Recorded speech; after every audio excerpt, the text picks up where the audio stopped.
বিচারের যে প্রসঙ্গটি বললেন, আজকে একটি অনুষ্ঠানে চিফ প্রসিকিউটর আন্তর্জাতিক অপরাধ ট্রাইব্যুনালে তিনি বলেছেন যে আমাদেরকে আসলে কোট আনকোট তাদেরকে আসলে দুটি বিষয়ে খেয়াল রাখতে হয়।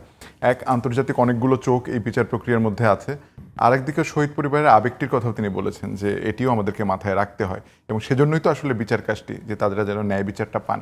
তো সেক্ষেত্রে তিনি বলছেন যে এটি একদম হুট করে আমরা করে ফেলতে পারবো, সেটিও যেমন বাস্তবসম্মত না, তেমনি আমরা যুগের পর যুগ সময় নিব তেমনও না। এবং তিনি একটি ডেডলাইন দিয়েছেন যে ডিসেম্বরের মধ্যে হয়তোবা যারা টপ মোস্ট ক্রিমিনাল আছেন তাদের একটা দৃশ্যমান বিচার প্রক্রিয়া তিনি শেষ করতে পারবেন। সেটি যদি ডিসেম্বরে হয়, এবং যখন আমরা বারবার শুনি যে বিচার এবং সংস্কার ছাড়া নির্বাচন হবে না, এমন দাবি তো আছে, এমন হুমকিও আছে, সেক্ষেত্রে আপনার মনে হয় যে আসলে নির্বাচনটি বানচালের কথা যেটি ডাক্তার জাহেদ বলছেন, তার কোনো প্রক্রিয়া দেখেন কিনা এর মধ্যে? অনেক জায়গায় অনেক আলামতি আছে, যেমন অনেক জায়গায় অনেক আলামতি আছে। তার আগে আপনার প্রথম প্রশ্নের দিকে আমি যদি একটু যাই, যে এই যে বিচার প্রক্রিয়ার যে জায়গাটা, চিফ প্রসিকিউটর সাহেব খুব কারেক্টলি বলেছেন যে বিচার প্রক্রিয়াটা যেভাবে আগাচ্ছে এইটা একটা ব্যাপার, ফেয়ারনেসের একটা প্রশ্ন। আর একটা প্রশ্ন হইল যে এই যে জুলাইয়ের যারা শহীদ আছে তাদের পরিবার, আহত যারা আছে তাদের পরিবার, এই যে আবেগ, এই দুইটার ভেতরে আমাদের একটা মিডল গ্রাউন্ডে আসতে হবে। এবং সেই গ্রাউন্ডটা কি, বিচারের প্রক্রিয়াটা কখনোই এই রকম যাতে না হয় যে ও এটা কি শুধু এই সরকারি করে যাবে, ব্যাপারটা তো এইটা না।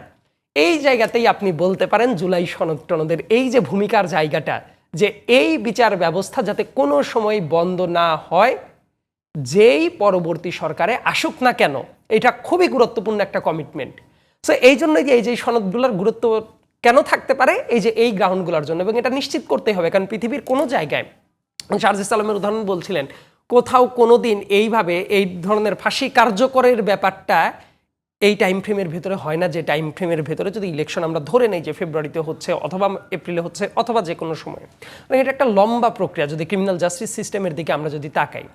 আবার টপ টায়ারের হিসাব, আমি কেন যেন টপ টায়ার বলতে এই সরকার বোধ হয় যে শুধুমাত্র শেখ হাসিনা এবং আসাদুজ্জামান খান কামালকেই মিন করেন বারবার করে, আরও অনেক মানুষ আছেন, তাদেরকে কিন্তু ঠিকমতো মার্ক করা হয় না।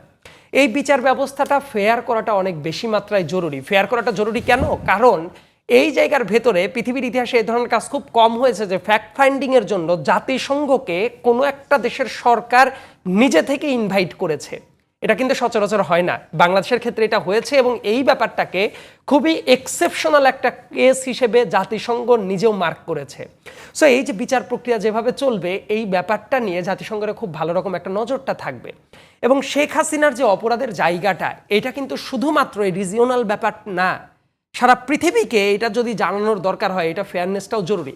যেমন 2013 সালের যে বিচার প্রক্রিয়া, যেটা ওই শাহবাগ আন্দোলনের পরবর্তী সময়ে শেখ হাসিনা এই বিচারগুলাকে যেভাবে করেছে, সেই বিচারগুলা ক্রেডিবল ছিল না।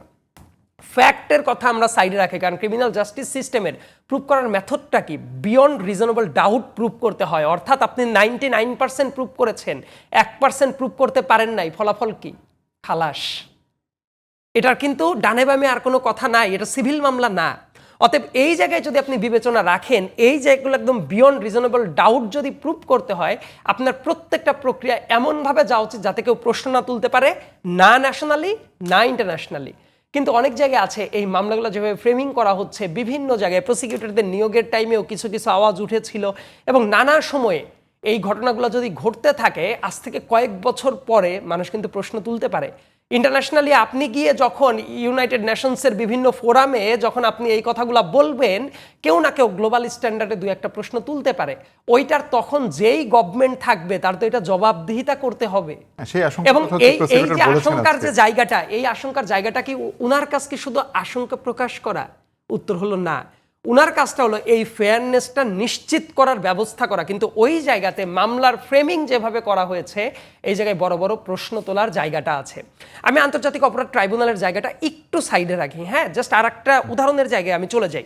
ABM খায়রুল হক, বাংলাদেশের গণতন্ত্রকে গলা টিপে যারা হত্যা করেছে শেখ হাসিনার পরবর্তীতে, সবচেয়ে ক্রিমিনাল ব্যক্তি যারা, তাদের ভিতরে অন্যতম একজন ছিল সাবেক প্রধান বিচারপতি ABM খায়রুল হক। 2010 সালে যাকে নিয়োগ করা হয়, কয়েক মাস প্রধান বিচারপতি ছিলেন। উনাকে 1 বছর পরে ধরার তাগিদ অনুভব করলো সরকার, 1 বছর পরে। এরপরেই এই যে ধরলো, এটাই কি যথেষ্ট ছিল? উত্তর হলো না। কারণ তাকে ধরা হয়েছে কোন মামলায়? যুব দলের একজনকে মারা হয়েছে, অনেক লম্বা তার লিস্ট, আসামির লিস্ট, ওই মামলার সেটা একটা থেকে হিসেবে তিনি আসামি। তাকে তো এইটার ক্ষেত্রে না ধরে উনি যে বিচারক থাকাকালীন অবস্থায় উনি যে অপরাধটা করেছেন, রায়ের যে জালিয়াতির কাজটা করেছিলেন উনি, এটা একটা ক্রিমিনাল অফেন্স।